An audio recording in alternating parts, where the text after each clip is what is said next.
खुलुमबाय बेयो बड'लेण्ड इंखं टेलिभिजन दिनै 14 सेप्तेम्बर 2023 बृहस्पतिबार खालि सानसेनि बरादखौ नोंथांमोननि खाथियाव लाबोदों आं सदानन्द दैमारिया।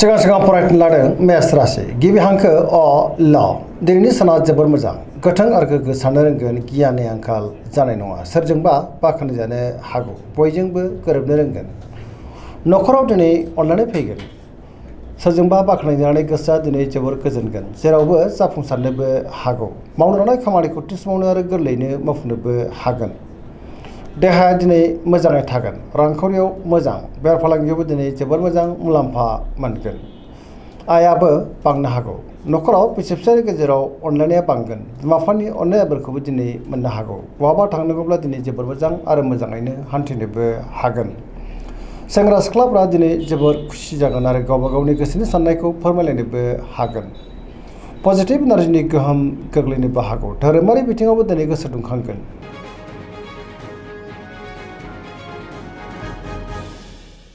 वृष राशि गिबि हांखो इ उ ब दिनैनि साना मोजां आरो गाज्रिनि गेजेरजों बाबेलांनो हागौ गोसोखौ दिनै जोबोर उसाव बादाव मोनगोन गोसोनि बोलोआ लोरबां जानोबो हागौ गावनि गोसोनि साननायखौ गुबुननो फोरमायनो गोब्राब जागोन समाजाव मान मोननो हागोन रांखावरियाव बारा मोजां नङा नाङा फाङा खरसाया बांनो हागौ बेफार फालांगियावबो दिनै बारा मोजां नङा होनजायो न'खराव बिसि फिसायनि गेजेराव अनलायनाय फैगोन देहाया दिनै बारा मोजां थानाय नङा गोबां रोखोमनि देहायारि जेंनाजों मोगा मोगि जानांनोबो हागौ जानाय लोंनायाव सांग्रां जानांगोन गुबुननिफ्राय हेफाजाब लानांनो हागौ लोगोफोरनिफ्राय हेफाजाबखौ मोननो हागौ बहाबा थाङोब्ला दिनै लामा सामायाव सांग्रां जानांगोन गोसोनि साननायफ्रा दिनै देबर नांनोबो हागौ नेगेटिभ एनार्जिनि गोहोम गोग्लैगोन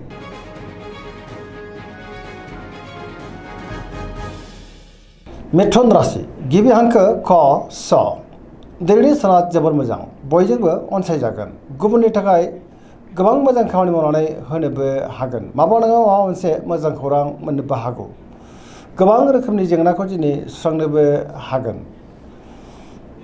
गोबां बिथिङावनो जाफुंसार जानोबो हागौ गोसोआ दिनै जोबोर खुसि जागोन गोथों आरो गोग्गो साननो रोंगोन गियाननि आंखाल जानाय नङा देहाया मोजाङै थागोन रांखावरियाव मोजां बेफार फालांगियावबो मोजां होनजायो न'खराव दिनै अनलायनाय फैगोन धोरोमारि बिथिङावबो दिनै गोसो दुंखांनो हागौ गोसोनि बोलोआ बांगोन सोरबा लोगोनिफ्राय थोजासे हेफाजाबबो मोननो हागौ गुबुनजों मोजां सोमोन्दो लाखिनोबो रोंगोन लाइमोनफ्रा जोबोर रमान्टिक जागोन आरो गावबा गावनि गोसोनि साननायखौ फोरमायलायनोबो हागोन पजिटिभ एनार्जिनि गोहोम गोग्लैनोबो हागौ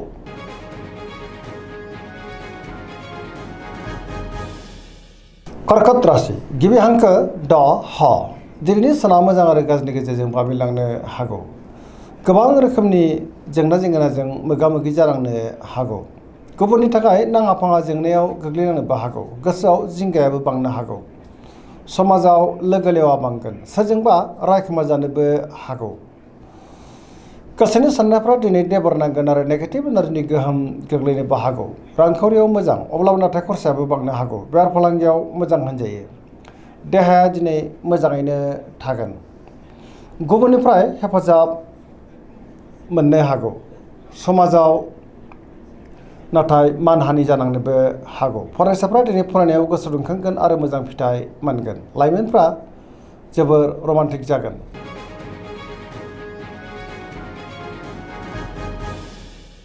सिंह राशि गिबि हांखो म ट दिनैनि साना मोजां आरो गाज्रिनि गेजेरजों बाबेनलांनो हागौ गुबुननि थाखाय नाङा फाङा जेंनायाव गोग्लैनांनोबो हागौ सोरबा लोगोनिफ्राय हरखाबै गाज्रि खौरांबो मोननो हागौ बहाबा थाङोब्ला दिनै लामा सामायाव सांग्रां जानांगोन गोसोनि साननायफ्रा देबर नांनोबो हागौ समाजाव मान मोननो हागोन गोथों आरो गोग्गो साननो रोंनाय नङा गियाननि आंखाल जानोबो हागौ रांखावरियाव मोजां बेफार फालांगियावबो मोजां होनजायो आयाबो बांनो हागौ न'खराव अनलायनाय फैगोन बिसि फिसायनिफ्राय थोजासे हेफाजाबबो मोननो हागौ गुबुनजों मोजां सोमोन्दो लाखिनो नाथाय गोब्राब जानो हागौ नेगेटिभ एनार्जिनि गोहोम गोग्लैनो हागौ सांग्रां जानाया गाहाम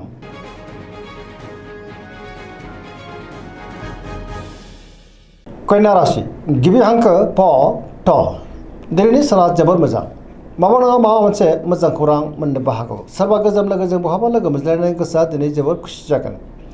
गोथों आरो गोग्गो साननो रोंगोन, गियाननि आंखाल जानाय नङा। गोसोनि साननायफ्रा मोगथाङाव जाफुंगोन। रांखावरियाव मोजां, अब्लाबो नाथाय खरसायाबो बांनो हागौ। बेफार फालांगियाव मोजां होनजायो। देहाया दिनै मोजाङैनो थागोन।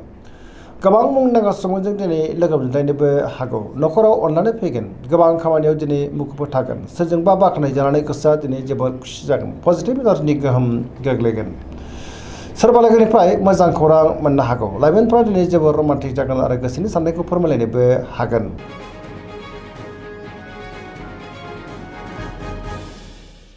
तुला राशि गिबि हांखो र थ। दिनैनि साना जोबोर मोजां। समाजाव लोगो लेवा बांगोन। गोसोनि साननायफ्रा मोगथाङाव जाफुंनोबो हागौ। गोसोनि बोलोआ बांगोन। गुबुननिफ्राय मोजां खौरां मोननोबो हागौ। मावनो लानाय खामानिखौ थि समावनो आरो गोरलैयैनो मावफुंनोबो हागोन। देहाया मोजाङै थागोन। रांखावरियाव मोजां, अब्लाबो नाथाय खरसायाबो बांनो हागौ। बेफार फालांगियाव मोजां होनजायो। सोरबा लोगोजों बाख्नाय जानो हागौ। गोसोनि साननायफ्रा दिनै मोगथाङाव जाफुंगोन। समाजाव मान मोननो हागोन।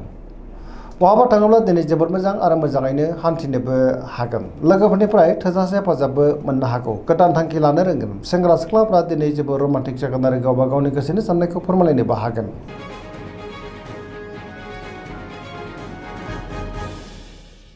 वृश्चिक राशि गिबि हांखो न स। दिनैनि साना जोबोर मोजां। गोसोआव पजिटिभ साननाय फैगोन। गोथों आरो गोग्गो साननो रोंगोन, गियाननि आंखाल जानाय नङा। सोरजोंबा बाख्नाय जानानै गोसोआ दिनै जोबोर गोजोनगोन। गुबुनजों मोजां सोमोन्दो लाखिनोबो रोंगोन। समाजाव लोगो लेवा बांगोन। सोरबा गोजाम लोगोजों बहाबा लोगो मोनज्लायनो हागौ। गोसोआव दिनै गोथों आरो गोग्गो साननाय फैगोन, गियाननि आंखाल जानाय नङा। मावनो लानाय खामानिखौ थि समावनो आरो गोरलैयैनो मावफुंनो हागोन। धोरोमारि बिथिङावबो दिनै गोसो दुंखांनो हागौ। गोसोनि साननायफोरा मोगथाङाव जाफुंनोबो हागौ। गोसोनि बोलोआ बांगोन। समाजाव मान मोनगोन। रांखावरियाव दिनै जोबोर मोजां होनजायो। बेफार फालांगियावबो दिनै जोबोर मोजां मुलाम्फा मोनगोन। सोरबा लोगोजों बाख्नाय जानो हागौ। गुबुननिफ्राय थोजासे हेफाजाबबो मोननो हागौ। फरायसाफ्रा दिनै फरायनायाव गोसो दुंखांगोन आरो मोजां फिथाइ मोनगोन। लाइमोनफ्रा जोबोर रमान्टिक जागोन आरो गावबा गावनि गोसोनि साननायखौ फोरमायलायनोबो हागोन।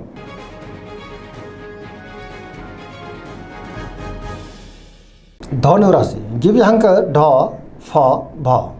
दिनैनि साना जोबोर मोजां। गोसोखौ जोबोर गोजोननाय मोनगोन। हरखाबै मोजां खौरां मोननोबो हागौ। मावनो लानाय खामानिखौ थि समावनो आरो गोरलैयैनो मावफुंनोबो हागोन। गोसोनि साननायफ्रा दिनै मोगथाङाव जाफुंनोबो हागौ। रांखावरियाव मोजां, बेफार फालांगियावबो मोजां होनजायो। आयाबो दिनै बांनो हागौ। समाजाव मान मोनगोन। देहाया मोजाङै थागोन, अब्लाबो नाथाय जानाय लोंनायाव सांग्रां जानांगोन। न'खराव बिदा फंबायनि हेफाजाबखौ थोजासे मोननो हागौ। बहाबा दावबायनो एबा हान्थिनो खाबु मोनगोन आरो मोजाङैनो हान्थिनोबो हागोन। धोरोमारि बिथिङाव दिनै गोसो दुंखांनो हागौ। लाइमोनफ्रा जोबोर रमान्टिक जागोन आरो गावबा गावनि गोसोनि साननायखौ फोरमायलायनोबो हागोन। पजिटिभ एनार्जिनि गोहोम गोग्लैगोन।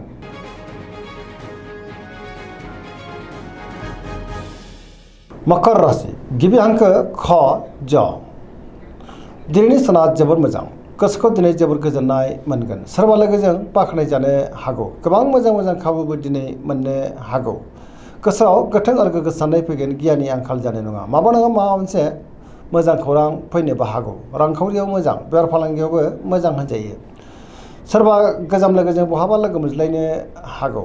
मावनो लानाय खामानिखौ थि समावनो आरो गोरलैयैनो मावफुंनोबो हागोन। गोदान खामानियाव दिनै आखाइ होजेननो हागोन। फरायसाफ्रा दिनै फरायनायाव गोसो दुंखांगोन आरो मोजां फिथाइ मोनगोन।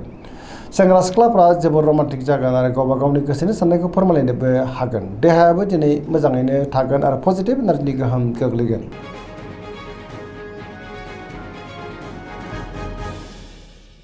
कुम्भ राशि गिबि हांखो ग स। दिनैनि साना जोबोर मोजां। न'खराव अननानै फैगोन। बिदा फंबायनिफ्राय थोजासे हेफाजाबबो मोननो हागौ। बयजोंबो मोजां सोमोन्दो लाखिनोबो रोंगोन। गोबां मोजां मोजां खाबुबो दिनै मोननो हागौ। गोसोआव पजिटिभ साननाय फैगोन। मावनो लानाय खामानिखौ थि समावनो आरो गोरलैयैनो मावफुंनोबो हागोन। बहाबा थाङोब्ला दिनै जोबोद मोजां आरो मोजाङैनो हान्थिनोबो हागोन। पजिटिभ साननो रोंगोन। सोरजोंबा बाख्नाय जानानै गोसोआ दिनै जोबोर गोजोनगोन। गोबां मुंदांखा सुबुंजों लोगो मोनज्लायनोबो हागौ। बेफार फालांगियावबो दिनै जोबोर मोजां मुलाम्फा मोनगोन। देहाया मोजाङैनो थागोन।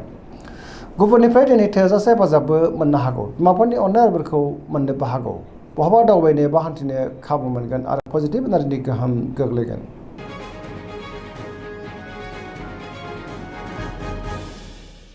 मीन राशि गिबि हांखो ड स। दिनैनि साना जोबोर मोजां बयजोंबो अनजागोन आरो अनसायजागोन बहाबा थाङोब्ला दिनै जोबोर मोजां आरो मोजाङैनो हान्थिनोबो हागोन सिगांनि बबेबा आद्रा खामानिखौबो दिनै मावफुंनो हागोन गोसोनि साननायफ्रा मोगथाङाव जाफुंनोबो हागौ गोसोआव दिनै पजिटिभ साननाय फैगोन गोसोनि बोलोआ बांगोन गावनि गोसोनि साननायखौ दिनै गुबुननो फोरमायनोबो हागोन लाइमोनफ्रा जोबोर रमान्टिक जागोन देहाया मोजाङैनो थागोन अब्लाबो नाथाय जानाय लोंनायाव सांग्रां जानांगोन रांखावरियाव मोजां बेफार फालांगियावबो मोजां होनजायो सोरजोंबा बाख्नाय जानो हागौ गोसोनि साननायफ्रा दिनै मोगथाङाव जाफुंगोन आरो पजिटिभ एनार्जिनि गोहोम गोग्लैगोन धोरोमारि बिथिङावबो गोसो दुंखांनो हागौ